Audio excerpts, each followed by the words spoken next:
Good evening, everyone. Welcome back to Cone Racing League. We were back for round 4 at the Qatar Grand Prix. Last time out, we were in Australia. Now we're here to the Middle East at Lusail at the Qatar track. My name is ILT Indigo, and today, joined with me is OP Liam Kurak. Hello, hello. How are you today, Jamie? Not too Indigo. bad. Not too bad. You could call me either. I'm not bothered at all. But yeah, I'm not doing too bad, mate. How about yourself? Not too bad, not too bad. A bit chatty tonight, so I'm excited to see what happens here in Lusail tonight. I'm glad you are, mate. I'm glad you are. That's exactly what we need in tonight's entertainment as well. We're here at Lusail. Then first introduced back in 2004 at the MotoGP Grand Prix, and in 2021 in the Formula One Grand Prix. That's when it introduced when the Australia Grand Prix wasn't announced because of COVID, so they had to replace it. And they came here in Qatar. We only had one race here because obviously 2022 we had the World Cup, but it'll be back for 2023 this year later on in the season then, and we're here for Kona to see what happens here tonight then. So 20 drivers, which is always nice to see, and we've got some new faces as well, and I think one of them is FRL. It's Jeroen. It's not Jeroen Visser, it's a different Jeroen, so make sure you put that in your brains just in case you can get confused at times. Same with Cross Liam and Liam Kurag. I always get you two confused. Oh, well, you're always with me anyways, from last I remember anyways, so. And there's a few guys, well, two guys in particular, that went out on a tyre that isn't the soft, that is at Kush on the wets, and Jeroen on the mediums. Interesting choice, because you typically never go out on the mediums anyways, unless you're driving a game that's not F1 22 or 23. Yeah, mate. Yeah, I think it's short qualified. I know it says Q at the top, but it is short qualified, just to refresh your minds. But we've got Kyle on our lap time then, on a flying lap. Yeah, I'm not quite sure why Jeroen is probably most explainable then. Isak Kush out there just for vibes. But anyways, Kyle then is going to make his way down this 1 kilometer straight, breaking board for the 50-meter board, then carrying it through 5th gear, then on the throttle immediately, using all the track, bring it over back to the right hand side, flick it in for turn number 2, then using all the exit as you possibly get away with, flat out through here, no problems whatsoever. Then it's mostly a flat out track, that's why it's so hard to save US. Into this double right hander we go. The first part of the right hander didn't really hook it up, but the second one gets it nice and easy. There's this one then, heavy braking. Oh, that probably explains why Isak Kush is on the wets, because he's got a qualified man and just going out there for just a lap and just in the pit lane immediately then. So he's out of qualifying. Explainable, of course. This is a good part of the track as well, because it's so easy to extend the exit of that corner. As we flick our way now into this left-hander we go, then use all the track available and bring it to the right hand side, then using all the track without validating it. And this is the main thing here, because back in the other tiers we've had so far, invalidation was the main reasons why people get dropped down the order, especially with a late safety car as well. We've got to keep it in the track limits at all time. Is this triple right hander then? 7th gear, absolute flat out. What did it do? 6th down here. Some people take it through 7th at the left hander, but now making our way into the final corner we go then for Kyle as he makes his way out to the final corner then with DRS enabled. Looks like a decent lap so far. A few mistakes here and there, but it is the first lap. You're not going to get it spot on unless you're very consistent at all times. But he sets a 21.1 then, Liam.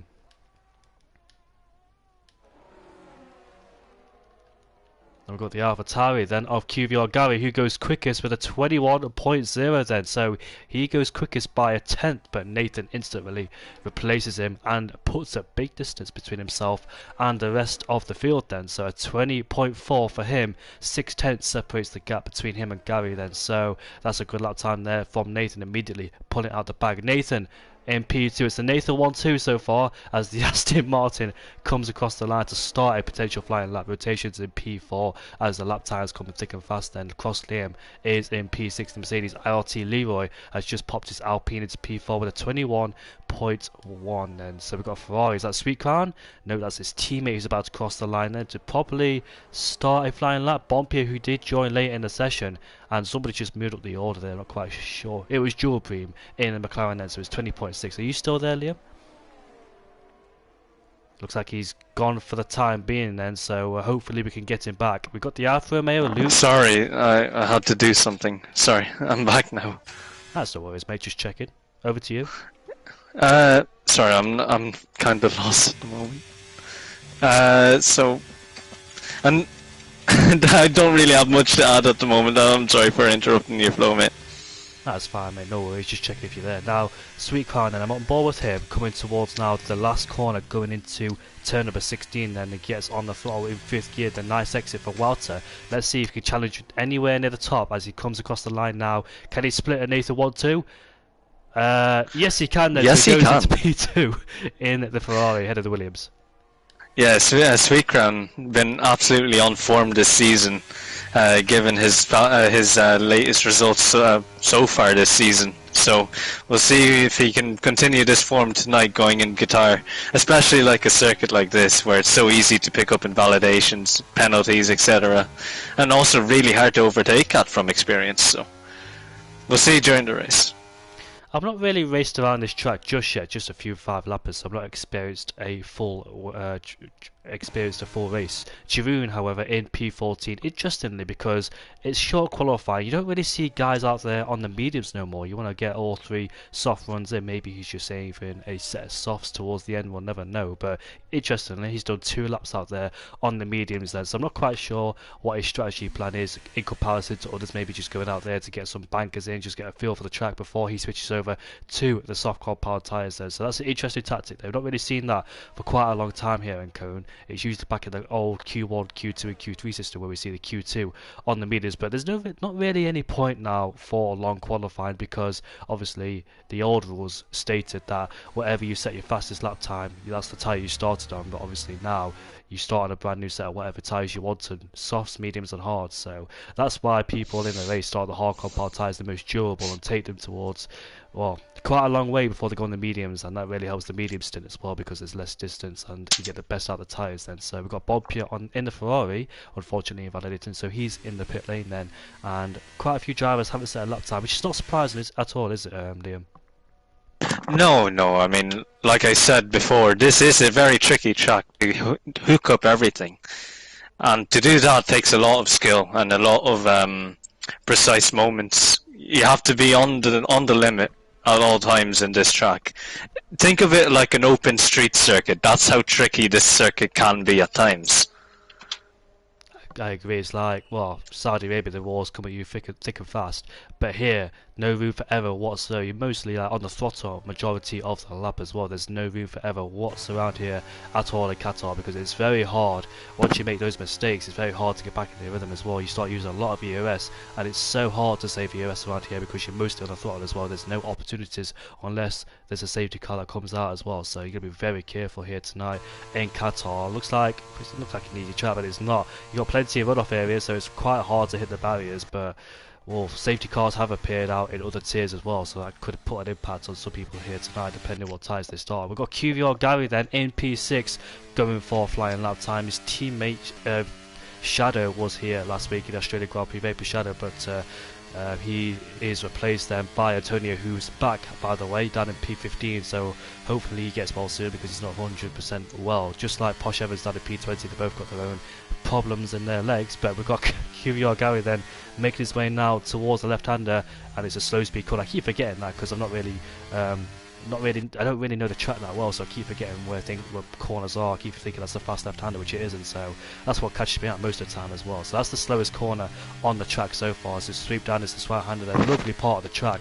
Now is this left-hander we go then up into 4th gear, down to 3rd momentarily, almost gets out of the track limits but stays within it, thankfully him. As QVR Gary then, this is the part where I love the most, this triple right-hander. USA, Texas, we have the triple right-hander, but this is fully flat out. Corner comes at you thick and fast. To exit at turn 14, it's so easy to validate. Turn 15 flicks it into 6th gear there. Some people take it through 7th, but now we're coming towards this final corner. Let's see if you can hook up this final corner after a great lap, it looks like, from QVR Gary. As you could see, you used his 1-lap deployment then, so you run out of EOS probably at the final corner. Here he comes then, he puts that AlphaTauri into P5 as his teammate is coming behind him. Let's see what time he sets. It's P11 unfortunately for him. Yeah, not bad from QVR Gary. Did not expect him to be up in P5 at the moment. We're at 20.8, and yeah, you can already see the gaps between P5 to P6 to P7 and such. Actually, no, from P7 down to P13, they're only split by just less than 1/10 of a second. So you can see there, that's really competitive But then you have the outliers up in first and second. And speaking of first and second, QVR Nathan now starting to starting his lap now, comes across the line, full throttle all the way down into turn 1, brake at the 50-meter board, hook it up right into the first 2 corners, throw it in for the second corner, and for the third corner, got to line it up at the end of this short little straight, into the double right-handers now. Again, got to really keep it tight with the corner. And into the slowest part of the track now, the hairpin. And what's his first sector split? And into the slow middle right-hander now. And arguably in the trickiest part of the circuit. Tackles it well. Hooks up with the left-hander well. Bit of a curve straight. Get a breather in. 19,000 slower than his original time. Keeping it in 7th. Go up to 8th, you'll bog down just a tiny bit. Downshift to 6th. Gotta let off the power just ever so slightly. Back on the power straight away. And into the right-hander now to complete his final lap. Ooh, a little bit twitchy coming out of the final corner now. DRS wide open. Sweet Crown goes fastest. Can Nathan go faster? No, he can't. He goes slower, actually. So Nathan crumbling under the pressure, perhaps. Sweet Crown rising to the occasion. QVR Nathan there was losing a small amount of times in each sector. It's just incredible how close he could get. Reservoir comes towards the line, he goes into P6. That's a good improvement. That's almost 4/10 from him, so it's a 20.6. He had a good qualifying in Australia, if I can remember that as well. So last time out, Dual Beam did validate his lap time. He's back in the pit lane. Nathan, however, the second QVR CRO Nathan down at turn 7 had a bit of a oversteer coming out of that corner. He put him on the gravel, so unfortunately that was his lap time route. Maybe the car ahead affected his aero performance, because there was a car ahead. I think it was his Williams teammate, in fact, so it could have been Jeroen down in P16. So maybe one Williams cost another, tripping over each other. That's what Nathan didn't want that whatsoever, because he was improving in that first sector, so it all avoided for him then, and he's got to go for it again with 5 minutes and 30 seconds left to go on the clock. Kenny in P11, however, he's 21.0, so he's just on the fringe, just outside the top 10. Needs to find a few more hundreds to get himself in there. The FRL boys at P9 and P10. So far, it's Sahilu who's leading them the way in P5 then. So 4 FRL drivers are in here tonight. It's going to be very interesting between those guys. Bompier going off the track at the first part of the right-hander then, so that's his lap time invalidated, and he's ruined it, unfortunately for him. So that lap time is done and dusted, and he's going to have to go for it again later on in the session. Still 2 drivers still yet to set a time, so I'm not sure if they're serving quali bans or if it's just a lack of their ability to set a lap time at this tricky circuit. Can't particularly blame them. Like I said, this circuit, I have to say it again and again and again, this track is really tricky to nail. So I don't blame anyone that doesn't set a lap at the moment. And now, Jamie, we're at the stage in qualifying where it's the calm before the storm. Do you have any predictions for pole? Or a shock pole? Oh, well, I dare say Dual Beam's got it in him to get up there. Reservoir always, like, now and then comes up with some good magic. CRL Nathan in P3 is like always surprising CRL. You never know what he could be up to. Kyle in P4 has impressed me with a 20.6. So, in all honesty, I think it's between Nathan and Sweet Crown for pole position. Sweet Crown with a 20.3 is a mega time, so he should be very happy with that one. Yeah, and I mean, again, that is a very impressive time. I wonder if Nathan or Sweet Crown have any more pace in that in their cars to even bump out a 19, a 19.9. Now I know it's a bit of an ask, but you know, never say never. But yeah, as we're saying that, QVR Gary, he's on the lap, half a tenth up now into the mid-speed right-hander, into this tricky left-right part of the circuit now, and into the mid-speed left-hander. Got to carry a lot of speed through that apex, and through the little straight now where he can catch a little bit of a breather, 1.5 tenths off almost, into the triple right-hander. keeping it in 7th. Like I said, can't go up to an 8 or else he'll bog down a little bit. Into 6th. Flicks the car and lets off the throttle, back on the power right again. And into the final corner. What's it going to be? He's ran out of ERS. It's just pure V6 power at the moment. Comes across the line. Stays in P8. 20.7 then for QVR. Gary, rotation hasn't validated that first lap. He's 5 thousandths down, so that's the margins between him and his personal best. Antonio has also validated both AlphaTauris quite out there quite early. They like to do this, especially Antonio as well, because I've seen him last season, especially when he likes to go out very early and gets ahead of his rivals. Then majority of drivers then on their out laps, so they left it to very late and probably have that one flying lap left to do so. Those drivers who can pull it out just in one lap. Oh, Reservoir, what have you been up to down there in P6? That's costly. He's in P6 in a great position, but unfortunately the Aston Martin behind. I reckon that could have been a glitch from the game. Yeah, it wouldn't surprise me if any more drivers get the blocking penalty. Yeah, I don't think he was actually blocking the Aston Martin because everyone else is on an out lap. So.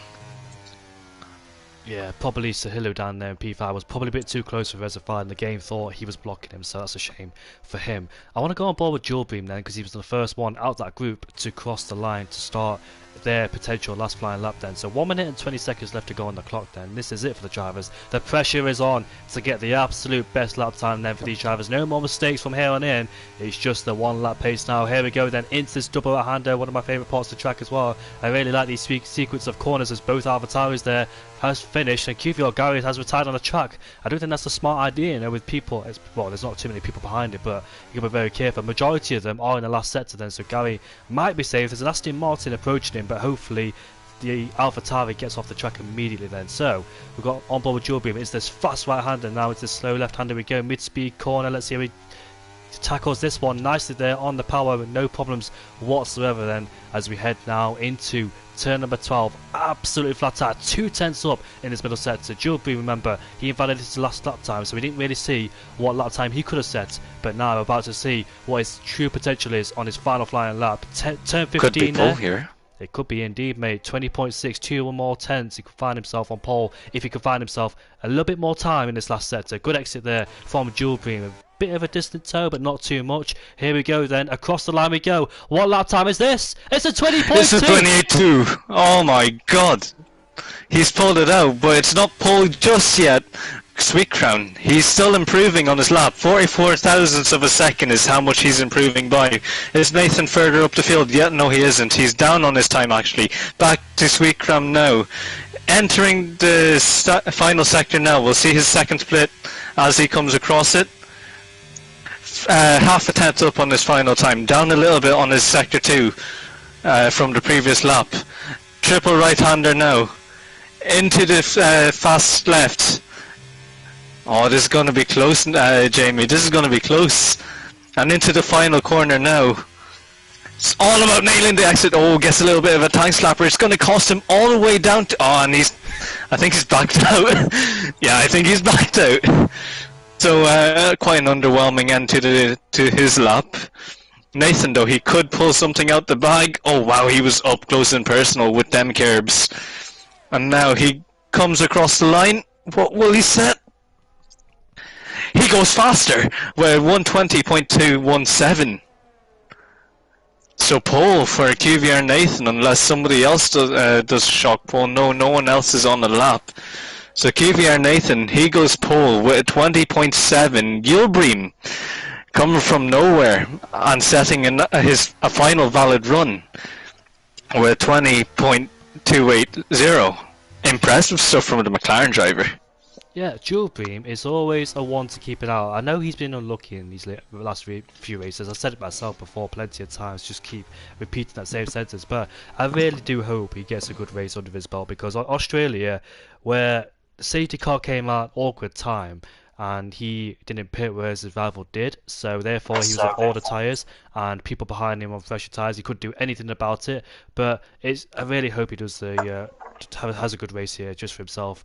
Is the German driver in P2. Nathan takes pole ahead of Juby. Sweet Cloud in P3. Good qualify from Chihuahua and Kyle. P's in P6. Nathan P7. Resify in P13. Bob P9. Gary in P10. Luke P11. Humbelele P12. Rotation P13. Crossley in P14. Kenny P15 ahead of Leroy, Antonio, Poshev, Giroud and Isa Kushted. So disappointing qualifying for those guys, especially there for, I dare say, Antonio, but he's recovering and he's not been on the game for a few weeks, so we know he's true pace, but unfortunately with his injury not able to play the game in practice. So hopefully he can get his own mojo back and show us what he could do like he did last season. Yeah, well, it's interesting to see all these guys just so close to each other, really. So we're about to. There is a formation lap, by the way, so we're not going to go straight into it. We could just chill out for a bit before the race starts. But yeah, it's a good lap time there for Joe Beam. I think he took pole in qualifying when it became. When it was wet and it became dry at the end, but no dry tyres were used because it was just that little bit too wet for the dries to be applied in that session. So Joe Beam there, second pole position, I dare say, in a row. So he's looking good in one lap qualifying pace. Just needs to get it all together during the race to have that combination and try and get those wins that he deserves, because I know he's been unlucky so far in terms of strategy, but hopefully he can pass that and rectify those mistakes and just put it all behind him, not have it on his mind whatsoever. I think somebody's left. Yeah, no, I think it's going to be a lobby restart for Razify's unfair five place grid penalty. Jesus, eating my words tonight. It's all good, mate. It's all good. But yeah, it is. If that is the reason, then that's quite lenient, because other leagues wouldn't really care. You know what I mean? It's like, if it is for that reason. I've seen PSGL do it tonight, so everyone's getting on the trend now for resetting for anyone that gets unfairly affected by the 5 place grid penalty. So yeah, it is a waste of time, but at the same time, if it is unfair, just be careful in qualifying, guys, because obviously the game is a bit clumsy and obviously doesn't really know what it's doing. So just try and be careful and not get too close to each other on the outlap, otherwise we'll have this type of scenario then. So we're just onto a lobby restart and we can get going once again for racing. I wonder when we get to the lobby, I wonder if we'll see any strategy differences, if anyone would have the balls to start mediums per se, and it'd be interesting to see that, or maybe even the softs. Some people might gamble on the softs, so I'm interested to see what the drivers do. Yeah, they all get a brand new set of softs now because of that lobby restart. So we'll see then if anybody decides to change their strategies. Everybody qualified on the softs, obviously in the 20 drivers we have here tonight. But I can't wait for the race. We got that 1 kilometer straight where overtaking is duty bound. But we'll see then if any chaos unfolds at turn 1 and turn 2, going side by side there. Back in tier 4, we've seen plenty of side by side action at turn 1 and turn number 2 as well. So hopefully we can have the same thing here tonight. And interested top 3 with Joe Bream, Nathan and a Sweet Kind. It's unfortunate that CRO Nathan couldn't improve his lap time because he was P4 for a short period, but fell down to P7 eventually, with others improving then. So looks like he's got some work to do there from P7. I reckon CRO Nathan can make up something with his race pace. His race pace has always been decent, and especially this game, he's been showing a little bit more promise compared to last game. So it'll be interesting to see how Nathan copes tonight under the big lights of Qatar. End of the night race, same as Saudi Arabia, Las Vegas, Bahrain and Abu Dhabi as well. I think I just missed one, but there's quite a few. Singapore, how could I forget that one? I mean, Singapore is everyone's favourite, mate. Especially in the rain, where it's not like 2 hours long, even in a 50%er. But I digress. That's way out of the topic for now. Looking at last week's race results then in Tier 1, it was Sweet Cloud who took the victory away from QVR Nathan. Chihuahua held his own in P3 after Isak Kush crashed at turn number 6, where Pastor Maldonado lost it in 2012 in Australia. All those years ago, Nathan was one step away from a podium. He was fighting with Reservoir majority of the race. Posh Evans in P6 had a great result there in the McLaren as QVR Gary finished in P7 then, so Gary got some good points on him in the third round. Kenny finished in P8 with Crossley in 9th and Leroy in 10th. Just outside of it was Luke, Kyle and the rest behind DNF'd. Who's missing, says Nathan. I'm missing.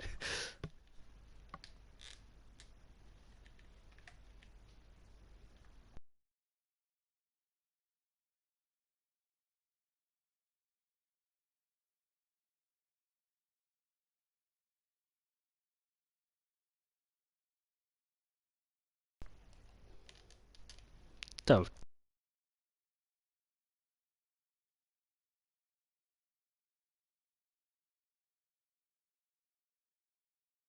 There we go, it's finally loaded.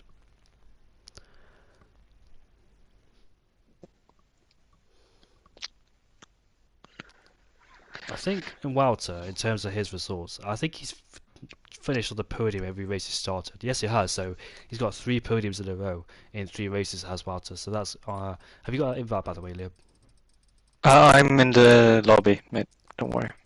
Yeah, Walter's on great form, like you said. 3 wins in a row. Season 5 was his strongest season so far, up to date. He finished on the podium in every single race except Baku, where I actually can't quite remember what happened to him. I know C won that race with Jeroen holding him from behind, but Walter, I think, got put on the walls and he had to make a pit stop and he's making his way through the field as well at the same time, so that's probably why he didn't finish on the podium. But yeah, could this be another domination season for Walter? Can anybody stop him? Jeroen Visser and Nathan there have been close. Jeroen won in Japan 2 races ago, but he's not here tonight. It's the other Jeroen of FRL making an appearance as well. Jeroen and Jeroen there for FRL and FVRs. That's going to be quite a tongue twister if those two get close together on track. It will be. I'm kind of expecting a lot of fireworks tonight, given how Qatar's been, from what I've watched. So I'm quite excited to see if these drivers are going to treat each other fairly out on track. Hopefully they do as well. Could it be one massive DRS train? If anybody falls out of that DRS train, it could be consequential towards the end as well. It's very important to stay with that DRS train. Otherwise, you find yourself falling behind as you'll have no DRS and ERS to recover from either. So that DRS train could be very important. Who is going to be the second group or who's going to pull away at the front? Let's see. Yeah, I'm quite. And as well as this, did you mention that this track is very heavily dependent on the DRS? So yeah, interesting. If once you lose it, sorry. I think you said once you lose it, that's it for you. But yeah, only one DRS zone around here, isn't there, Liam? There is one DRS zone, and it's the one zone that you absolutely need. Because, you know, these drivers, they're running around like 50, 44 wings, something along the lines of that. The wings here are ridiculous, especially for the turning. So.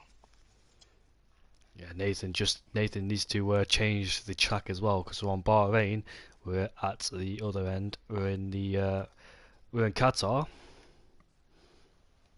Yeah, it's 1 kilometer straight. That's a long straight, especially down at turn number 1 as well. Like, well, Baku really. I underestimate, Liam, how long that straight is, because it feels like it's forever once you actually drive. It does, doesn't it? It's like you said, it's like the Baku straight sometimes. But you know what it reminds me of, though? It's like Hungary. This track reminds me a lot of Hungary, just because of the downforce levels, and because of how tricky the corners are. Everything reminds me of Hungary, this track. And we are getting ready up for the final time tonight. Everyone will have brand new sets of tires, so everyone's on a level playing field. No one's in for a shock for strategy. Unless they do a soft wet or something like that, but I doubt anyone will do a soft wet here tonight. Oh, never mind. Oh, please tell me we don't have to redo the Starting. starting grid. Do you know what I find funny, Leo? Go on. I'm looking at the global map to where Qatar is, and it's basically near Bahrain, quite close to Bahrain. I'm surprised we don't go in order like Qatar, Bahrain, etc. Because Qatar is like near towards the end, and Bahrain's obviously the start of the season. So I'm quite surprised we like go back and forth. Yeah, I mean, and that's what. And actually, I'm going to relate this into real life F1. I think next year's calendar is going to integrate the logistics of how the calendars worked. So it would make sense to go from Bahrain to Abu Dhabi to Qatar per se. That would make sense, and it would save F1 a lot of money in the future. So in the coming years, we'll see a more logistics-based calendar rather than the traditional calendar that we're used to for so many years. Yeah, Japan and China will be close together, I think, on next year's calendar as well, because they're both in Asia as well. I find it funny how Canada is like the 8th or 9th round of the season, and we go back to Europe, even though we were in Europe like a race before as well. So it's quite funny how that works out too. And some of them are like triple headers as well. Now that we speak about it, like you said, Canada, the race before, it will be a triple header from the race before Canada to the race after Canada. So yeah. It's definitely a tricky schedule, but you know, with F1 trying to clean up its carbon emissions and trying to go for a net zero by 2030, you know, we're seeing these changes slowly but surely being implemented for the better of the sport, for the betterment of for Earth. So there's your fun little fact for today. As we get ready now for the drivers to select their strategies to select which field they'll be on. It's about who readies up first. Oh, there's no formation lap, it looks like. The 5 lights are about to go off then, so I think Nathan's forgot to put the formation lap on. And we are away then for the Qatar Grand Prix. Looks like Jules Boom there has had a poor start. Nathan wheel spin in the second phase. And here comes Sweet Card and he gets a good launch to the second phase too. Into turn number 1 we go now. Jules Boom has spawned. He tagged the rear of Malta and he's falling all the way down into last place. Oh my, after a good qualifying. I said he needed a good race, but unfortunately he's dropped down the order. Oh, and there's a wide Haas. Sorry, there's a wide Williams. Cyril Nathan GV. Yeah, he's fallen down the order. So has NLR Razify and so has Eferal Yurun. It's already been a chaotic start. And Yulbreen, has he suffered any damage? No, he hasn't. He can keep going right ahead. But Jesus, Jamie, not even first sector in, we're already having a chaotic start. And Leroy already getting a penalty there, 5-second time penalty for corner cutting, but it doesn't even pop up. Yeah, it does pop up now. It was just blended in with the colour of the curves there as well. But yeah, QV on Nathan then leads, with the other Nathan falling down the order. We've got Kyle up into P3 there, ahead of Sahila, so those two have made up some good ground after other people's disappointments there, as Antonio now has overtaken Cross Liam in the double right-hander. We go now into turn number 9 and turn number 10. As we make our way now into this left-hander, we go on one board then. Let's see who's the first people to drop out this DRS range. Looks like Kyle's under massive pressure already from Sahila. He's 9/10 behind then, so he desperately wants to get himself under a second, so he doesn't become the DRS provider and therefore lose a lot of time as well. QVR Nathan then in P1 had a very good start. Walter had a very good start too, went around the outside, but I dare say Julian got a bit squeezed there into turn number 1. I'm not quite sure if he had enough space or not on board with Walter's POV, but the damage is done now. He's in P18, Nathan in P90. We had 20 drivers, so one driver is missing out of the equation. Unfortunately, whoever that is gone, and they spent their time in qualifying just to go. I don't know who it was. I had no clue either. I kind of forgot who was in that other Alpine seat, if I remember correctly. However, what a start of the race! I wasn't paying attention to the front. I'm not sure. I can't really comment with the top 3, but towards the back, and Aston Martin got loose on the brakes, and everything just started going calamity up there. So Well, it was a racing incident for most of that, but unfortunate for those who got caught up in the incidents. And now we settle in for the rest of the race now, where it's going to be a lot of fighting down the straight, I reckon. Yeah, looks like all these guys are in one big DRS train, apart from last place CRL Nathan down there. Unfortunately, both Williams missing out. Not quite sure what happens to Nathan because I was on board with the top guys, but unfortunately he's fell down his P19 after a great qualifying. So Jules Bream and Nathan suffer. Can Jules Bream make a recovery drive now? And on board with Antonio, he's pulled out to the right hand side of rotation. They're both trying to use the ERS, but not too much, of course. Will rotation, should he fight this? Because he sees Antonio on fresh or medium compound tyres, which is a step better than the hards. They're still going side by side. This might cost them crucially, and rotation giving way there towards Antonio, as you see Isak Kush just further behind, exceeded track limits there, coming out of turn number 2. So can't afford to do that more than 2 times, otherwise he'll pick himself up a 3-second time penalty, which could cost you hugely towards the end of the race as well. Especially there's a safety car. Posh Evans making a lunge there at turn number 6 ahead of Cross Liam, but Cross Liam gets a decent exit coming out of turn 6 now. Into this right hander we go. Liam there has the edge just slightly. Well, Posh Evans trying to stick it around the outside. He now going side by side. Then swooping into this right hander we go. Posh Evans exceeds track limits, unfortunately going down the inside there. But a bit of a risky move there, but Posh Evans though makes it stick despite exceeded track limits. And none of them at wanting to back out. However, that was the really fair, clean racing.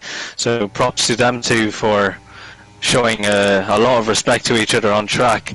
But now for Posh Evans, it's about getting up to the field. He's got Isak Kush ahead, which is no easy feat to dispatch, mind you. Isak Kush, he is one of the faster guys. He did serve a qualifying ban.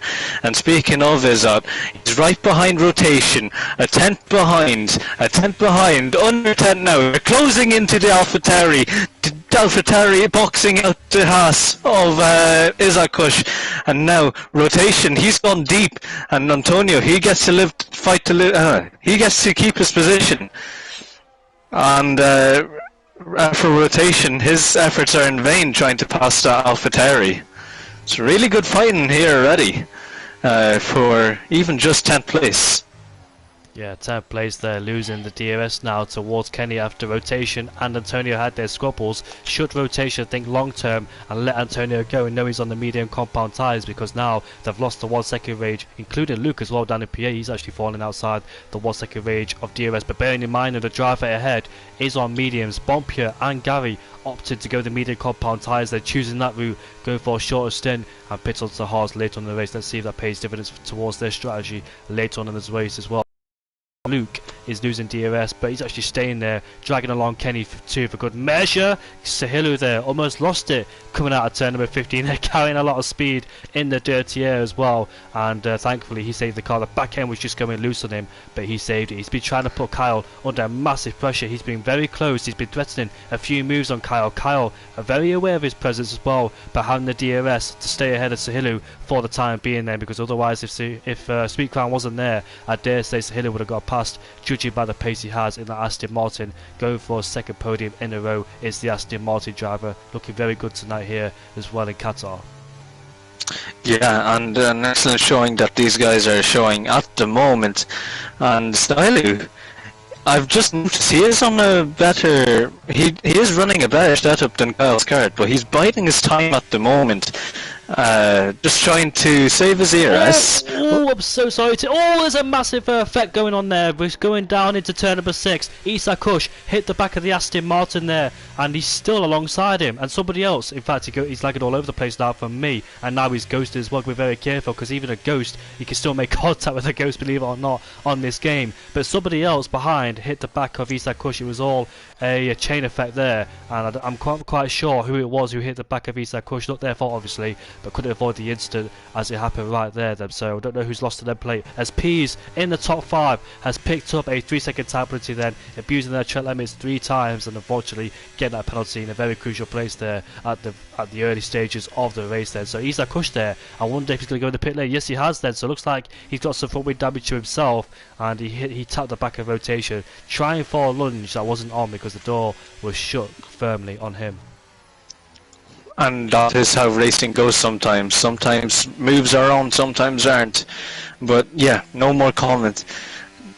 These guys, they're continuing to race as underway, but Leroy now, he's got a 2.0 second gap to the car ahead. He's got a lot of groundwork to make up to even get back near Antonio.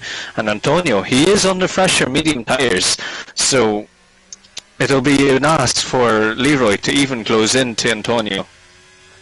Do you know what, But mate? go on. Sorry, you go first. No. Yeah, I was about to say. I was gonna. Yeah, go on. I was going to say, this could be all down to penalties towards the later end of the race as well. These guys in high-speed corners, mid-speed corners, in dirty area with each other are most likely going to go wide as well. So we've got few drivers already picking up penalties. That's 5 drivers picking up penalty on lap 6 already. So these drivers can be very careful, especially up there in the high end of the field, because you could find yourself falling down, especially in this DRS training. Talk about penalties. QVR Gary has got a penalty too. So a lot of drivers early in this race picking up penalties. And if you're one of those people, we saw in Tier 4 when somebody was in P8 and at the line they finished in P3 because they had no penalties, and that was the help of the safety car too, because there's a massive field spread between those guys. And Bob Pierce overtaking P's. However, here comes Sweet Crown for the lead of the race, up into P1 now, and it's Nathan's turn to get DRS for the first time in this race as well. Nathan, will he try and fight back? No, he stays there. Sahilu frustrated behind Kyle, being in this DRS train, 4th in this DRS train as well. The top 4 all bunched up together. This is going to be a fantastic race to watch between the top 4 as well. Nathan and Sweet Crown went at it at the Australian Grand Prix. Here we are once again in Qatar with the top 2 fighting again. Hammer and tong these two are at the moment, and you just know that these two will be playing games towards the end of the race. It's about consistency, it's about mind games. You already know how intense these two can get and how passionate these two races are. You can just sense the tension, even in the driving between these two drivers, an unspoken tension almost. And Bompier, by the way, out of turn 6 had a snapper oversteer and unfortunately almost went spinning, but thankfully saved the car. Pease, however, took advantage of him, and he moves himself up into P5 then, with Gary, Bompier and Pease all in that penalty zone as well. And Bompier on the medium compound tyres will be looking to make up ground, but looks like he hasn't made so much. And Dual Beam as well picks up a 3-second time penalty, and that could be huge towards the end of the race too. And like you said, this is, oh my god, another 3 seconds for Antonio. Yeah, like you said, this is a penalty haven track. It is about consistency, it's about not going wide, and it's about keeping the car on track, because these are top league racers. However, even on the best days like these, the track limits can catch you out. You know what this track reminds me of? 2020 Canada. Those track limits.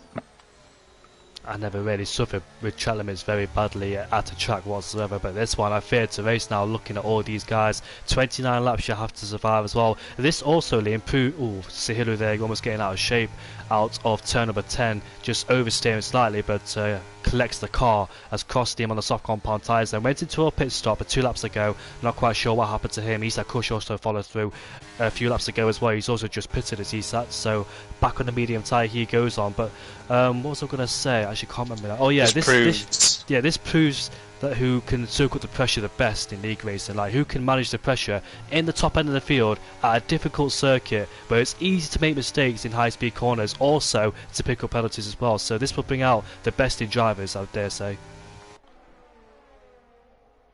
Yeah, it's definitely a rounding off the gauntlet at the moment. And Nathan, he's just stuck behind Router, unwilling to get past him, even at lap 9. Even on lap 9, he doesn't want to get past Router for the lead of the race. So you already know that these mind games are playing into full effect now. And it's allowing the cars behind. Sorry. There you go first. Sorry. It's allowing the cars behind to really catch up and catch a breath air, to recharge their battery.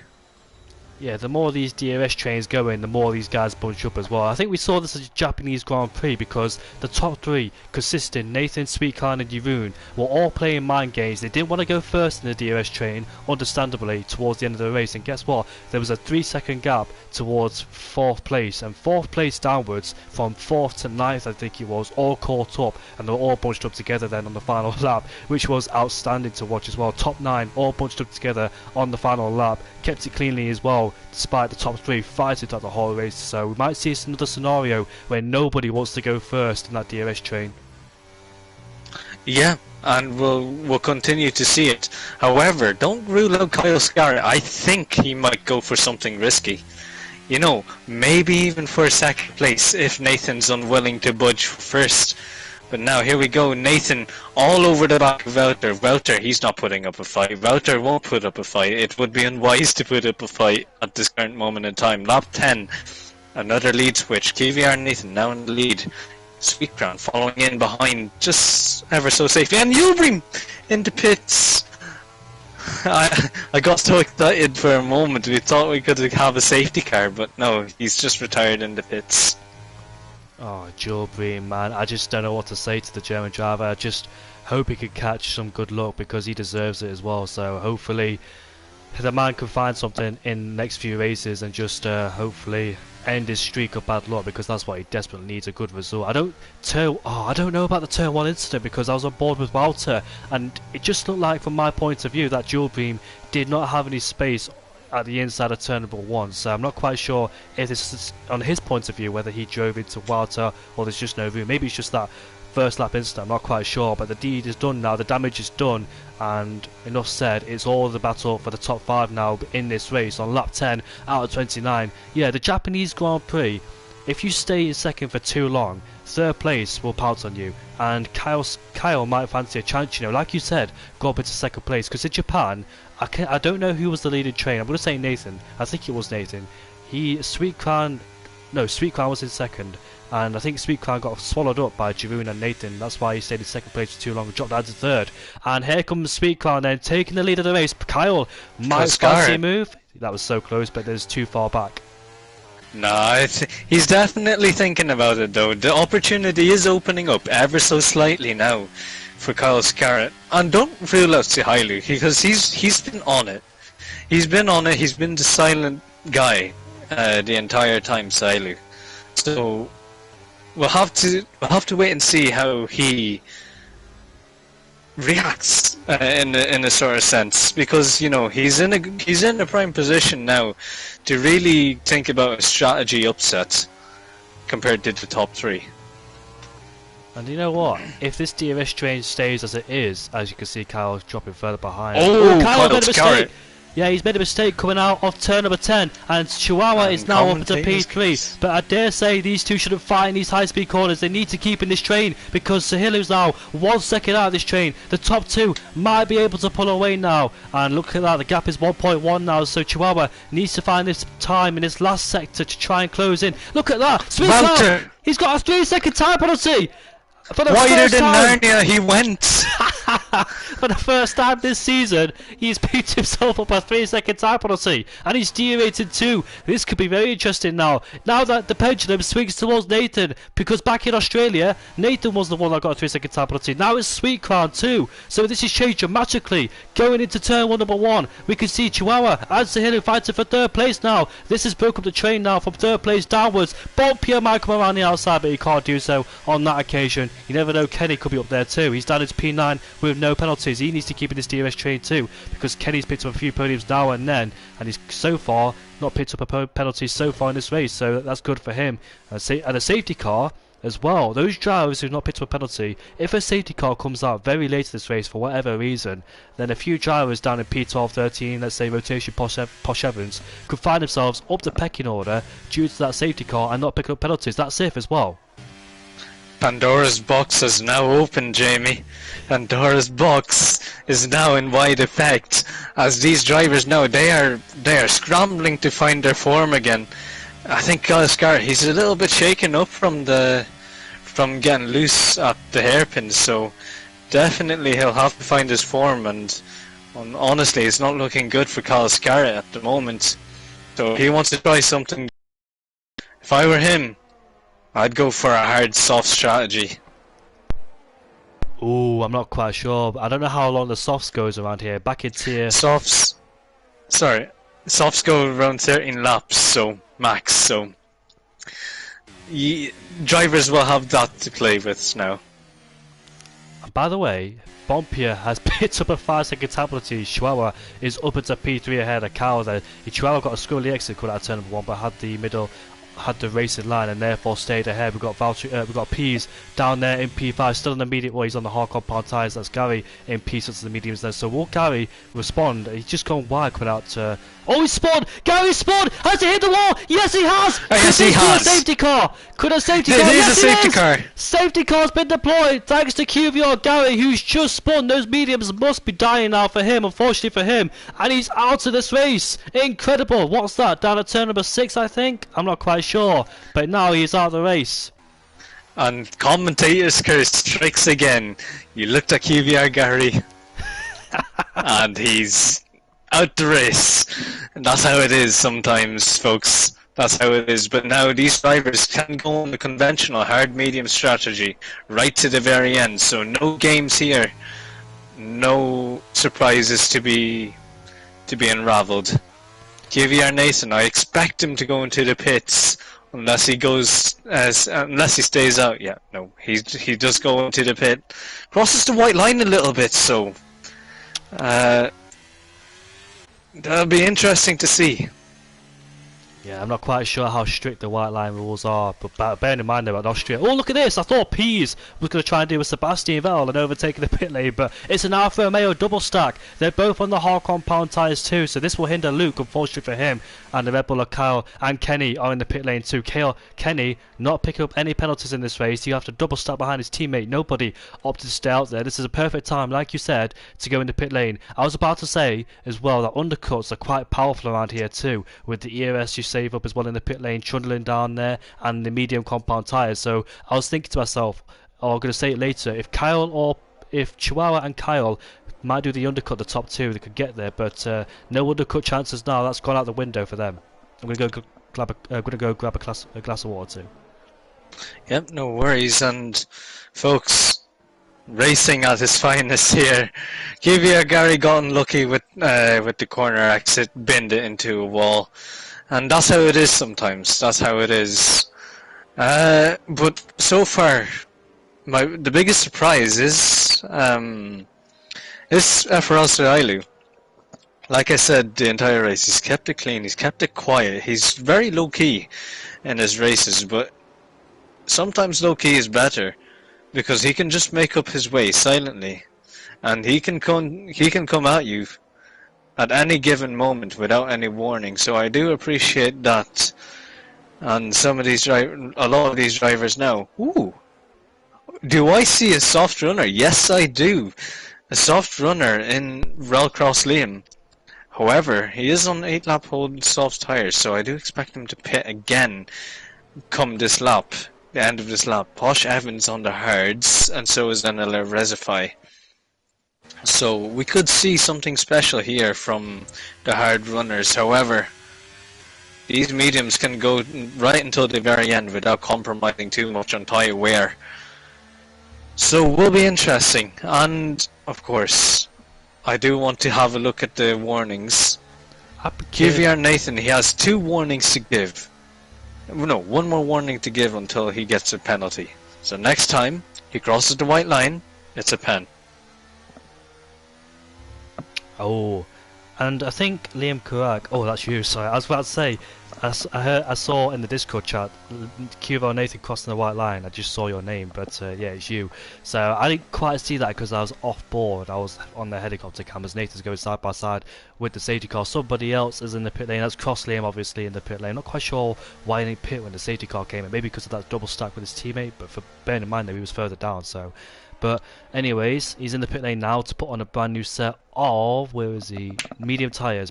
I was going to say, Bompia down in P13. We did see him in P5, but that safety car came out the worst possible scenario for Het Bompia, because he just pitted, then a safety car comes out, and now the guys who were behind him have a massive chance at uppercutting him, undercutting him because the safety cars came out, and therefore he has to stick to a delta where the rest of the guys can pit and jump him in the pit lane. So that's cost him hugely, and now he's down in P13, unfortunately for Bompio. It looks like he had great pace as well with that 3-second time penalty. Bearing in mind the majority of the field now has got a 3-second time penalty. This is going to be a game now because Nathan, I said about Sweet Crown, he's got to make sure in Australia that he can't pick up a 3-second time penalty. He can't afford to. But we're in Qatar, with different circumstances now, where it's so easy to pick up a 3-second time penalty. Sweet Crown didn't pick up a penalty, but Nathan, it's his job now to make sure he doesn't get a 3-second time penalty. He can't afford to take too many risks. He knows other people around him have got 3 seconds, and he's close to one as well. So he's got to make sure he doesn't get one. Otherwise, him and Walter are back to even Stevens on penalties. On track as well. If anyone has balls right now, they would put in pit and put on the softs. Softs can go from here. But it will be interesting to see everyone else on the mediums and the 2 drivers on the hards, Posh Evans and Razify. But I suspect safety car is coming in this lap, and I suspected right. And Jamie, I'll let you take off the restart. Yeah, Posh Evans and Resify have to go on the hard compound tyre to adhere to the different tyre compound rule, 2 different tyres of course, so they would have switched to mediums if they could, but you can't predict when the safety car comes out at all in any circumstance, so it's unfortunately just the wrong time at the wrong place, and they're on the hard compound tyres. Not obviously much of a difference. Hopefully they can stay there where they are. Those 2, Posh Evans haven't picked up a penalty, so let's see if we can stay in this train then. But however, then Sweet Crown in P1, Nathan in P1 then, knowing he hasn't got a penalty, but he's on the verge of one. He could be very careful now as they all crawl at walking distance now, or jogging distance. But we're about to pick up the tempo once again then. They all bunch up very behind. Got to be careful not to break the front wings of each other. Nathan then, you can see Sweet Crown then dives to the inside. Nathan going around the outside to get a better exit. But let's see then, when he decides to go, when does he pull the trigger like Valtteri Bottas did back at the Mugello Grand Prix when he caused a pile-up? Well, he didn't cause it, but the back of the field did when they thought he went. But here goes Nathan now. Off he goes then to round off lap 15 out of 29, and we're on lap 16 then with a few drivers then all over the back of each other as we head down into turn 1. Let's see if any moves are being made. We've got Pease versus Kyle. Kyle has lost the place now towards Pease. He's in the clutches of his teammate of Kenny, and further behind I can see rotation and Jeroen getting very close, but they stay where they are. Antonio has picked up another penalty, unfortunately for him. Looks like Leroy's got a decent launch cut out of turn number 2, about to go up the inside. He taps him again, and he spun. Leroy there, unfortunately losing the car. Yep, and yeah, not much to add at the moment. However, back to the action up in front, and there is not really that much action at the moment. However, Sahailu, he's all over the back of Wouter, and you know he could do something special here.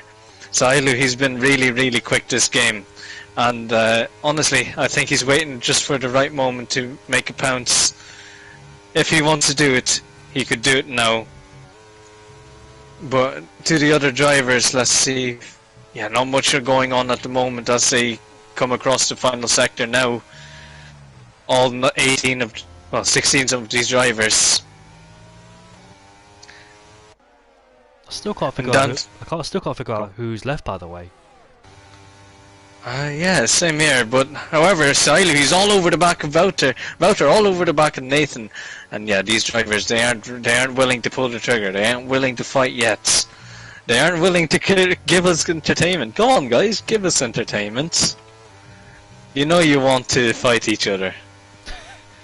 It's all about the long game, really. We're waiting till about lap 26 when it comes to that period. We'll see what the scenario is like now, but Chihuahua will continue to press Walter to try and get that second place as Jeroen in, where is he, currently down in P9, picks up a 3-second penalty. I'm going to show you the penalties right now to give you an idea what's going on around the field. Nathan's got 2, so one more warning for him. He'll get a penalty, one Nathan, so I'm going to keep it nice and clean. I can't check the race director because it glitches out on me and I can't get off it, so I'm not doing that like I did twice already on this game.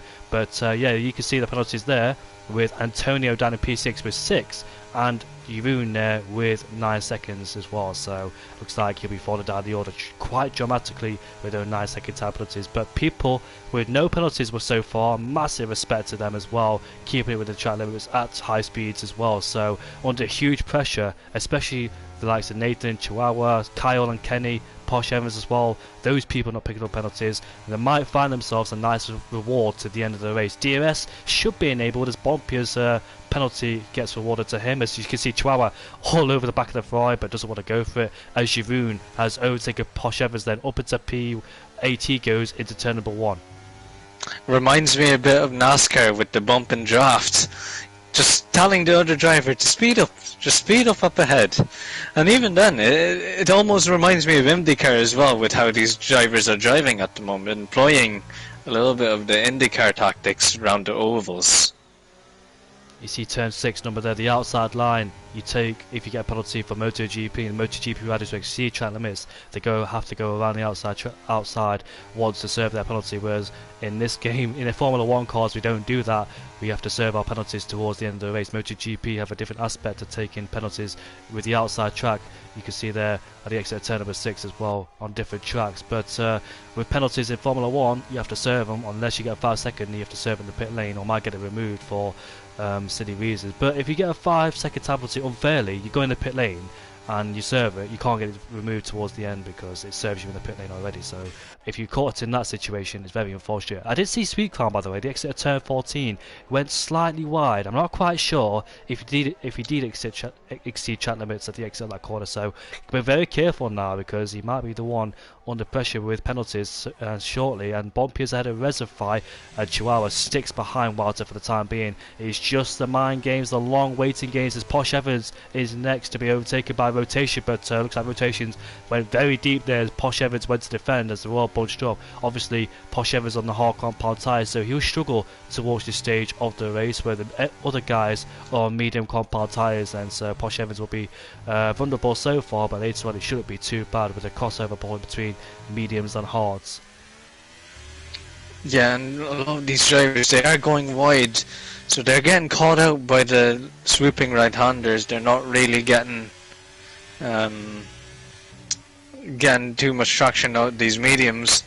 And yeah, like you said, Sweet Crown, he is struggling now a little bit on this medium stint of tyres, so maybe unfamiliarity with the tyre, or maybe just setup just letting him down.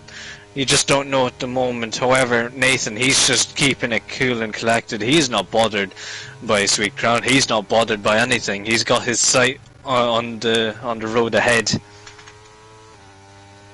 He has indeed as well. About to end off lap 19 as they make their way towards the final corner. Antonio picks up another penalty. Looks like people are winning the penalty reward so far further down the field, with people picking up 9. I think Antonio and Chihuahua are matched, not Chihuahua, sorry, it's Jeroen. But look at Chihuahua all over the back of Sweet Crown as Isa Kush has overtaken Antonio once again. They're going side by side into T1, but I want to keep an eye out the front here because anything could change between those guys if they make a mistake. Pease, however, is still there, by the way, in P4. I haven't mentioned much of Pease in P4. He's been in that DRS train all the race, and he's picked up a penalty as well as that, as Kyle actually drops, but he's still in that DRS train. Gave up third place, gave it towards Sahilo in P3. Kenny, however, still following in P6, so the man in the Red Bull has still got some decent pace here. Both Red Bulls showing decent pace, just making a few mistakes now and there, but not enough to put themselves outside the DRS range, as Rotation has picked up a 3-second time penalty. Kenny's following, well, Kenny's dragging along Luke. Haven't talked much about him. He got caught out of the pit stops just a bit there with a double stack.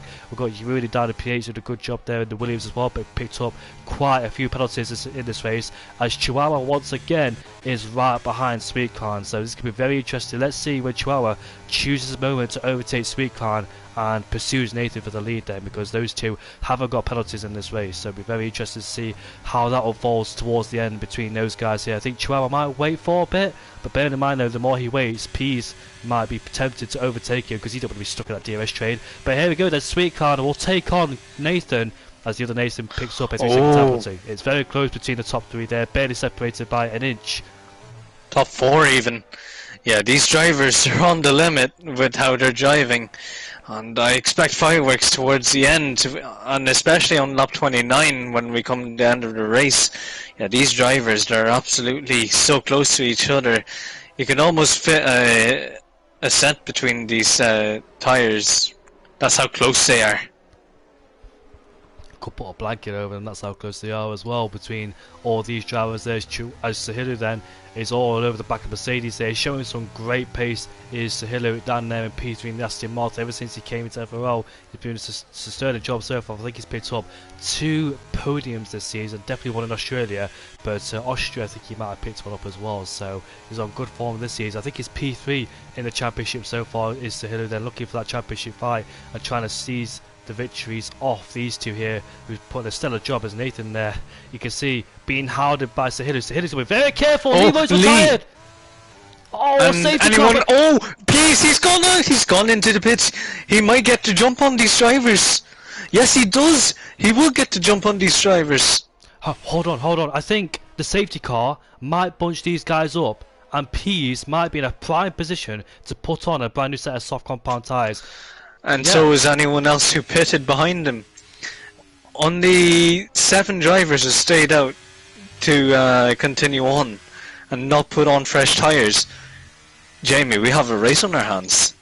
Oh, the safety car came out at the worst time for Sweet Crown, Nathan, Sahilu, Kyle. I dare say Kenny had a chance to dive in the pit lane, but with the safety car coming out that quickly, you don't know what it's going to be, a virtual or a safety car, and being that close to the pit lane, it's very hard to make a decision. I did see Luke, by the way, was going to dive in the pit lane, but I think he realised he had going to do the double stack, and he was about to cross the white line, so he had to bail out of it just in case he picks up a penalty as well. So Luke making a very sensible decision there and not falling for the white line penalty because he was so close to it. But however, Pease is the leader of the soft compound tyre group then, so we've got a second group in this race, and that's the soft runners. So it's a war between the mediums and the softs.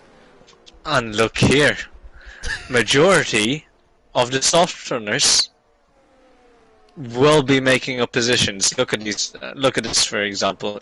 8-lap old medium tires compared to new softs. This tire that is it deficit or difference? Yeah, both.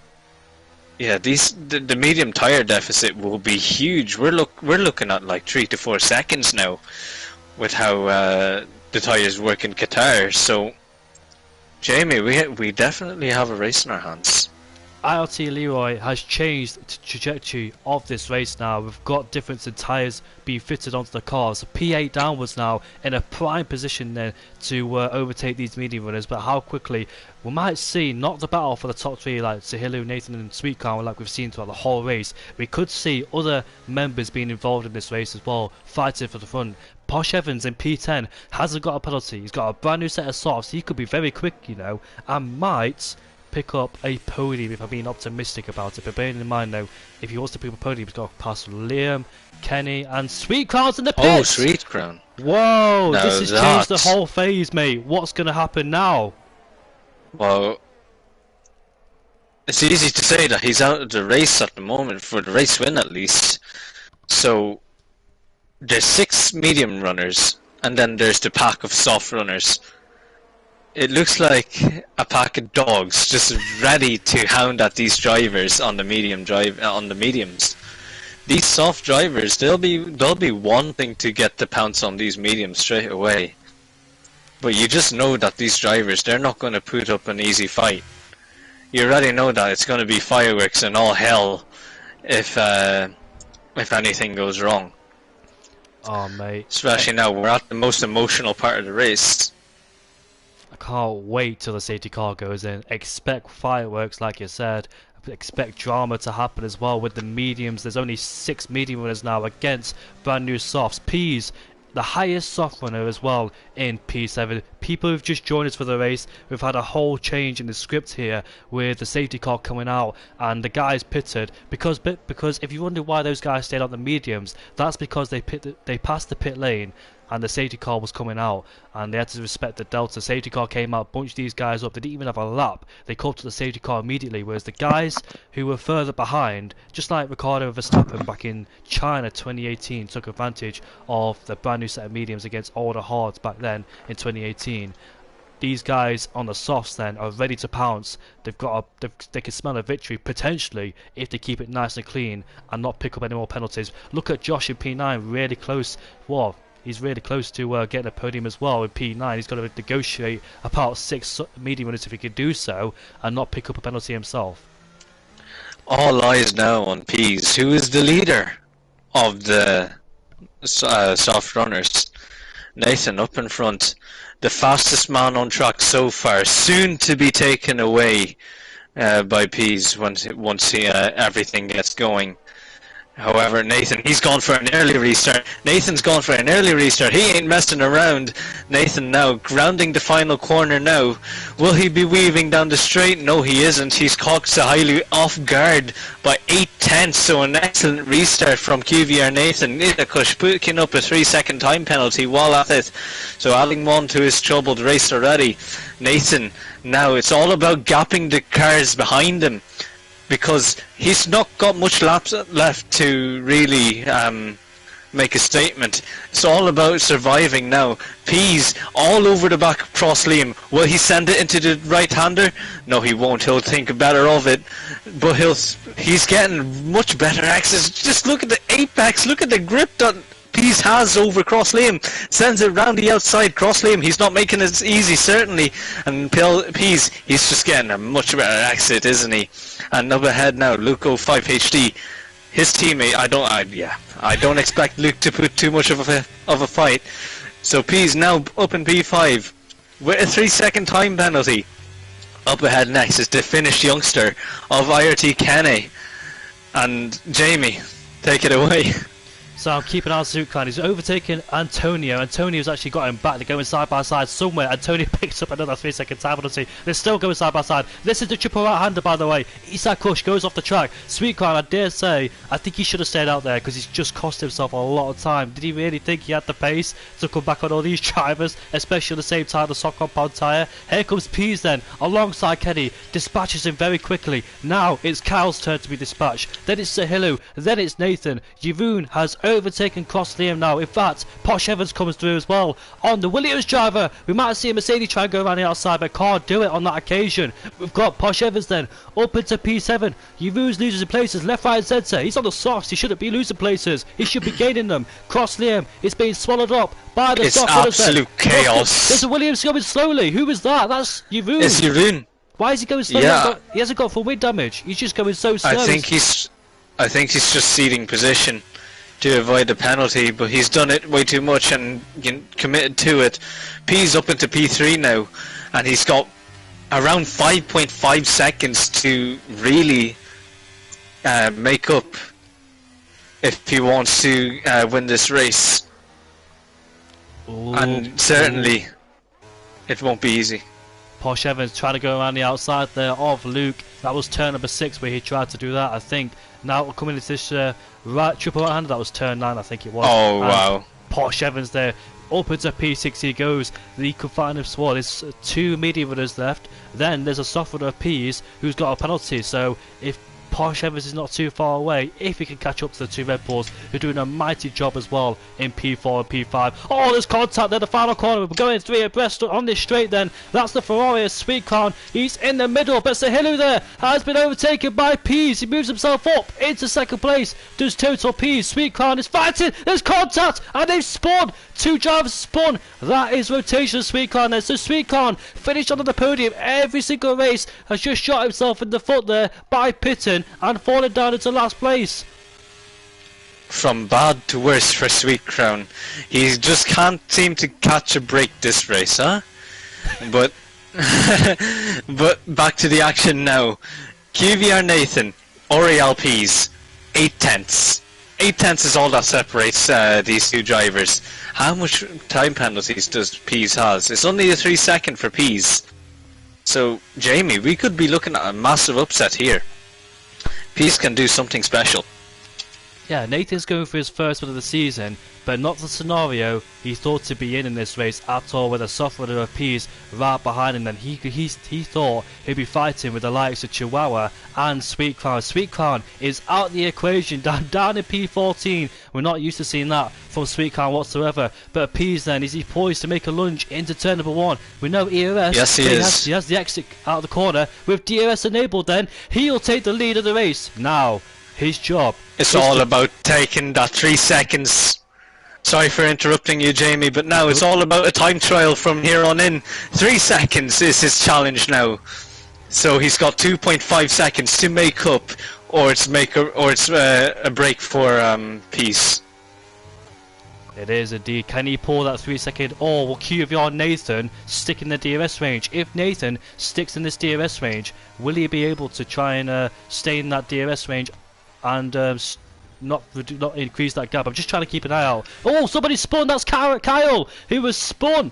Coming out, where is that? Turn number 6, I believe, and he's dropping down the order after a great race as well. As unfortunately spun out, and that's his chances now of scoring big points gone. It's Kenny in P5 who's done a sterling job in this race, has the Red Bull driver. Posh Evans in P4, 1.2. Can Posh Evans try and claim a podium off Chihuahua in P3? Zahilu there will be under massive pressure with a soft runner right behind. Has he got the pace? And I don't think Peace has the pace either to close that, to open the gap, to get out of the 1 second range of DRS. It's 8/10, but if he does do so, get out of the DRS range, he has 2 laps to try and pull that 3 second, which is quite impossible to do so, especially with Nathan's mighty pace. Yep, and these two drivers, they're on 0% ERS, nothing powering them on. So Nathan, he's closed in about 3/10, and he's using everything to his power to try and stay within Pease. But for Pease, one corner after another, the chance of the win is slipping away. Oh, Kyle Scarrett, he retires after having such a good race, so really unfortunate. And also, what's crucial for Nathan? Yeah, it is unfortunate for Carl. What's crucial for Nathan is he's got to make sure he doesn't pick up a 3 second penalty. There's no need to risk what there is, because he needs to stay in DRS range and hope Pease doesn't pull the gap. But at the same time, he can't afford to extend track limits once, otherwise he'll pick himself up a 3 second penalty. So that's also to be taken into consideration. However, Posh Evans is now in the DRS range of Zahilu. He's got only 1 lap to make a lunge then, so he needs good exits going out in this middle and last sector there to get himself close to the final corner, get a decent exit at the final corner, and try and claim his first podium of the season. Then the gap has fallen down to 0.6 of a second. He needs a good exit coming out of turn number 15 here as we head into the final corner. Can Zahilu defend from Posh Evans in P4? We're about to find out then. Pease will come across the line then to start the final lap of the race. He's got out of the 1 second range of DRS, but I dare say he can't pull 2 seconds in 1 lap. And then Nathan is in DRS range anyway. All eyes on Posh Evans to see what he can do. He's gaining, and I think he's too far back to make a move. Into turn number 1 we go. He's too far back, but has he got the corner speed to overtake Zahilu? Then he's right to the back of him. Can he do it somewhere in his middle of the last sector? Turn number 6 seems to be the place to overtake in this race. The slow speed corner there, so we're about to find out if he can do so. Get close in these mid speed corners as we go into the double right hander we go then. Is he close enough to make a lunge here? And he suffers a bit of understeer himself. He can't do it. Zahilu has him covered for the time being, but is there any more overtaking opportunities as he slides out the exit? He knows the podium's on the cards for him. He's desperately trying to get on the throttle as quick as he can and desperately trying to find a way to overtake Zahilu, but Zahilu holding on for dear life here. Thank God for him it's the last lap, because he'll be under massive pressure if there's more laps to come. But elsewhere on the track, I think that's it for the time being, unless Posh Evans could try and surprise us anywhere with an overtake. But Pease, however, coming out of nowhere with the soft compound tyres, he will finish on the podium at least. Can he pull that gap towards Zahilu to finish in P2? I think he can, you know. He's coming out of turn number 15 now. Where's Posh Posh Evans, he's out of turn 15 then, so there's no more opportunity to overtake then. Pease rounds the final corner then, as he makes his way now towards the line. He will come across the line in P1, but the victory will go towards QVR Nathan for the first time in Qatar. He will become the winner with Sahila in P3, Posh Evans in P4, Bompia finish in P6 with Kenny in P5 there, Isa Kush in P7, in fact being pushed down now with Luke in P7 now. And what a miserable race there for Walter. He had to pull the trigger, he had to do something different, but this time it doesn't work out for him. What an amazing end to the race. Literally everything you could ask for: strategy mix-ups, underdogs, chaos. Well, you got it here tonight, folks. Qatar, well, it's the place to be.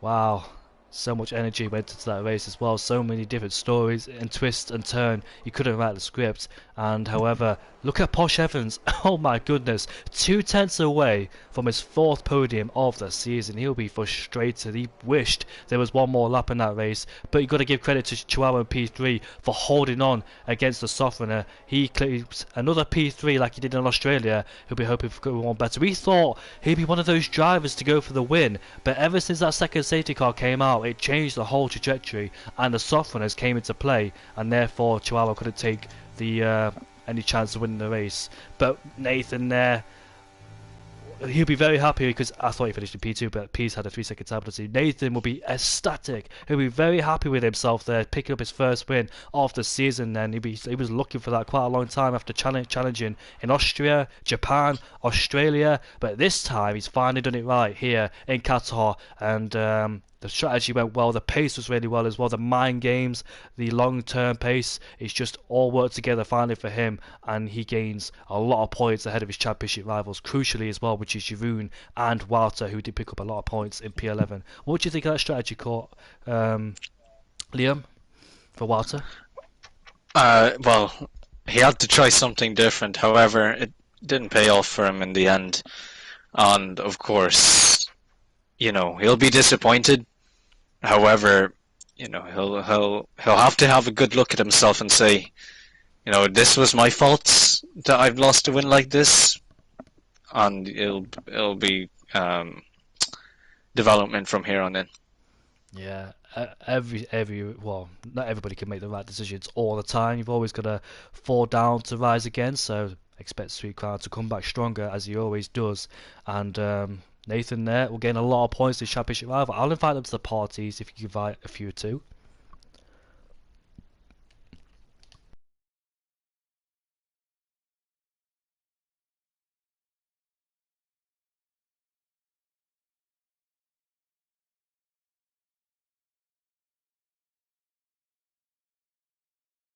Oops, why am I sending you a screenshot? I need to invite.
We've got one driver in the party, and I dare say he's very happy.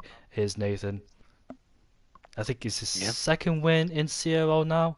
He won in Brazil, I think, in season 5. He wasn't really there for much of it, but he's here now as a full-time driver, thankfully. It's great to have him too. And a few more drivers are joining. Pease, I've not spoken to him for a long time, so it'll be a pleasure to speak to him. I think we're just waiting for one more driver, then we can get going. There he is. we'll start from P3 upwards then. So, Chihuahua, you must be absolutely frustrated, mate, because it looks like you're on course to potentially fight for a win between you and Sweetkind. Just preserving your ERS, staying there in P3. But what was you thinking when the safety car came out on lap 14, I think? No, later than that, I can't remember. Was that the second safety car you're on Yeah, about, or the first one? second safety car. Yeah, second safety car was a bit annoying because obviously people go behind, got to go to softs, and yeah, I was in quite a good rhythm before that second safety car, and after it, I wasn't in quite the same rhythm as the mediums. Sort of lost that initial grip that they have. So yeah, I was frustrated to see the second safety car, but it is what it is. Yeah, also, you were just biding your time, weren't you, behind Sweetkind and Nathan, because you saved a lot of ERS to disposal. Once you disposed Kyle, you focused on the top two, and you managed to claw that 1 second gap back down to a few tenths. So you were just thinking about the long game, just waiting to overtake Nathan and Sweetkind later on, weren't you? Is that the game plan for you? Yeah, I think going for a move on Sweet Crown at that stage of the race would have been pointless because Nathan might have got out of DRS at that time if I did that. So yeah, I was just waiting behind, and I think Sweet Crown was doing the same thing. So yeah, just the DRS train in the middle of the race. It's just how it goes. When you found out people switch over to the stock on pad tyres, were you a bit nervous you lose a bit more positions? I think there was about 4 cars behind me still, the mediums, and I knew that they weren't really going to get past. So you know, they were quite a good cushion, but obviously at the end it was very close. But yeah, I just missed the pit lane when the second safety car came out. So this is what it is. Yeah, you guys were lucky. You can't predict when the safety car comes out, but you just unlucky at that time, at that moment as well. I think 5 of you missed the pit lane, and Peeves was able to go in there. His teammate followed, but he couldn't do it because I think he might cross the white line. But yeah, you had great pace. How did you find Qatar overall? Is this your first league race here at Salseo? I did PSGL last week or the week before Qatar, and I didn't have very good pace. But I had a little bit of a more aggressive setup, and I went for a bit more of a stable setup this time. And yeah, it feels good. It felt good in the race, and I was happy to be in the top 5 in quali because my PB up until then was like a 20.7, 20.8. So yeah, it was good. Nathan, Liam, you got any penalties? You got any questions to ask to Chihuahua? No, nothing to add. You've asked all the questions I wanted to ask. Yeah, sorry, mate. What about this last question for you, Chihuahua? How do you find the Chihuahua Shanghai Grand Prix? Are you comfortable at it? Shanghai. What is that, next week's race or something? Yeah, mate. I've not done a single lap on Shanghai in this year's game, but in previous games, yeah, it was alright for league racing. Yeah, it was decent. Thank you very much, mate. Congrats on Peter. I know that's not where you want to be, but overall pace was amazing. Because hopefully we'll see more of that from you in the next sort of coming races, Chihuahua. Yeah, cheers, mate. On to second place. Peas, I bet you thought throughout the whole race, especially with that 3-second time penalty, that a podium wasn't on the cards here tonight. Nah, I was gonna win. I was just saving. I was chilling. I was gonna win. I was waiting for it to pounce, you know. But safety car changed the race and stuff like that. So yeah, but I was gonna win anyway. And then until I got a penalty, and then I couldn't break 3 seconds in 3 laps on the first loss. But it was great.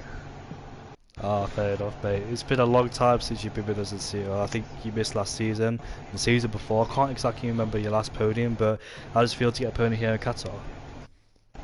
I was bored until the safety car. I was just staring at, I don't know if it was Kyle's or Sahilu's rear wing for the whole thing. So I was just driving and then laughing at people. But yeah, the race was fine. I mean, I hate the track. It's just a train. But other than that, yeah, it's alright. What was your reaction when the second safety car came out? Because the guys ahead of you stayed out, obviously, because they couldn't come in the pit lane. But when you went in, I bet you were absolutely buzzing. Did you think there was a big chance to win the race? Oh yeah, 100%. But like I said, I'm special, so I got a penalty, which made the job a lot harder than it needed to be. But yeah, either way, so I'm not too bothered. If the race didn't, if safety car didn't come out, I would have come like 5th or something. Because as I said, I was stuck in that train. So I'll take it. Liam, you got any questions to ask to Peas? No, you're off. Well, I mean, it was unlucky that you picked up the 3 seconds earlier on in the race, but you drove a great race either way, so should be happy with yourself. Thank you. I am ecstatic. You certainly sound it. Also, Pease, it's your 22nd podium in the CRL. As you know, I've done the stats now, so I could update that one for you. Yeah, I appreciate it. I'm gonna get this one tattooed. It means a lot to me, you know. So yeah, I'll keep this one in memory. How are you feeling for China, by the way? I don't know. I just don't want it to rain because I had a rainy China race, and it's not fun. And it's just a training game. You know what? They need to take all the tracks out of the game. It's just a train. I don't like this game. But I'll win. I probably will win. Yeah. Like the confidence there, Pease. Hopefully you do win, mate, to get your 8th win. Yeah, you'll be speaking to me next week, unless I take out half the grid and turn whatever. Praying for your downfall here. So am I. And moving on to first place, Nathan, mate. For Abs, I just want to say a massive congratulations on the win. You absolutely deserve it. It's finally came your way. You didn't pick up a penalty this time, and you chose the right strategy too. I bet you were confused, weren't you, Nathan, why Sweet Crown pitted on the second safety car? It's fine. I'm probably getting a safety car penalty that doesn't exist, but you know. Yeah, I mean, well, obviously when the safety car came out, it was at the worst time because I literally just passed the pit lane. And obviously saw P's and 95% of the grid pit, which is not fun. But yeah, obviously coming back round, I was like, it was either pit and like come out basically at the back, or stay out and just try and hope for something. I didn't actually think, like I just literally thought P's would just cruise up to the back pass and then like break DRS instantly. But there's a lot of slipstream around this track, which actually is quite helpful when you're on tyres that basically have no rubber left. So yeah, was just basically, well, I mean the race was quite boring in realistically, because all it was either just sit behind Walter or just kind of sit ahead of him, and then obviously at the end it was basically just kind of, it just turned into a time trial basically. Yeah, when the second, if the second safety car didn't come out, what was your game plan towards the last few laps of the race? Because you had Sahilo coming up the rear and you had Walter in first and second. So what would you have done in those last few laps? Would you have sat behind him, just save the POS, or just attack? I really, it's either you lead and then there's a risk of being double overtaken because you're using such high wings around Qatar that the DRS is, and also just the DRS and slipstream is so powerful around here. So it's, you either go ahead and you probably get double overtaken, or you sit behind and you kind of have to effectively wait till the final lap and then kind of hope that you have enough battery, because you don't save battery here, you actually lose. So you either then wait till the final lap and then try and overtake Walter while also staying at FC loose. Yeah, it's just not a good situation regardless. I don't know, maybe VP3. And then, I don't know, you can just kind of attack and just do whatever, but yeah. Fair enough, mate. Were you ever nervous in that race? Because I think you had 2 warnings. You were on the fringes of pick up a penalty, so were you a bit nervous throughout the whole race? You had that in the back of your mind at all with that penalty coming up, or maybe not? Nervous? I mean, I get nervous 10 minutes before the lobby. I'm shaking, but I mean, I got the second warning, and then I was kind of like, yeah, I'm just gonna probably pick up another one. So I kind of, if anything, I pushed more, because I was like, well, I'm going to pick one up anyway, so I may as well try and make up for the time. And then we got to the second safety car, and I was like, okay, yeah, I've actually got to be kind of careful. But at the same time, obviously the first safety car restart, I took a while to restart because everyone was kind of on the same tyres, so you can't really gain anything. But because on the second one there was such a difference in tyres, and I just needed a gap, so you just kind of need to go full pace really, which is why I just kind of pushed for the entire, I don't even know how many laps, 6 laps or however long it was, but yeah, no, I'm nervous for the entire bit. I think if I wore a heart meter, it would probably be 160, no joke, but yeah. Well, nevertheless, you did an amazing job to sustain that pressure and not get a penalty either. But you were matching Sahilu in the championship. You were both on the same points by 52, but obviously you're going to overtake him now in the championship and get closer towards 3 crowns. So it helps you a lot in the championship as well. So talk about that. How are you feeling for the Chinese Grand Prix, by the way? Um, I mean, did it the other day, and it was good until it rained. Um, so yeah, like P said, just no rain. Either it rains for the entire thing or just doesn't rain at all. Um, if it's a weird No. if it's a weird strategy, if it's a weird strategy, then that's when issues happen. But it should be alright. Depends on the day. Depends how I'm feeling. Yeah, we'll see, mate. Once again, congratulations. Hopefully those rules don't apply for you. And Yeah, I don't. Yeah, I mean, I always thought it was just the leader dictates the pace, and then yeah. oh, but I don't no. think you've done anything wrong. Is it? No. Are you No, talking about- no, your safety car restarts were fine. So Yeah. yeah. Yeah, I don't know, but yeah, hopefully the win sticks. I don't know. Is it actually only my second win? I think so. You won in Brazil, if I remember, like season 5 or 6. You didn't really show up for more, did you? No, I he don't was know. banned because I reported him for My his internet was horrendous. Yeah. It must be. Yeah, I no, mean, I I was the might- one that cost him a seat. I mean, I might have won, but at the same time, I could have also been like 30 seconds behind on everyone else's screens. So, yeah. But we don't talk about that. That was old me, with the old internet. So, Oh yeah, that Yeah. was you. Now I remember. but it's fine. We move on. Yeah, we do move on. Hopefully, you'll be much better in the next upcoming races because you're proven to be in these 4 races so far, except Austria with those penalties. Yeah. but- Liam, you got any questions to ask for Nathan? No, all of the questions are answered. So yeah, you're taking all the questions away from me, Nate. Indigo. So Yeah, apologies about that, but. no worries. But anyways, we round off the Qatar Grand Prix then, and what a fantastic race it's been, especially that second safety car caused by Leroy, it seems, and it changed the whole trajectory and worried some people, but the likes of Nathan and Chihuahua managed to hold those guys off on the soft compound tyres and keep their podium. However, Pease made his way through the podium and finished in P2 after being in P5 and P6 majority of it. So that's it for tonight, and join me back at the Chinese Grand Prix for Tier 4 on Monday at 7:30 with Kalen, and on Thursday next week for Tier 1 at 8:30, joined by whoever then. But today with me has been Liam, and I want to say a massive thank you for keeping it company and enjoying the race with me. No worries, mate. No worries. It was a pleasure commentating with you. Sorry, I almost forgot to add that part.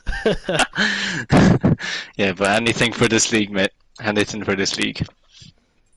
Yeah, thank you very much indeed, mate. And hopefully I'll have Hedgehog or whoever joining me back. However, also today was graduation day, so hopefully those people who have their results, I hope you got the best that you wanted and can move on from there then. So I know a lot of people have been nervous today, especially me a few years ago or like last year with college. So hopefully you guys got what you wanted and you deserve it as well if you worked hard for it. So yeah, I was about to say good luck, but I realised it's 10 o'clock at night.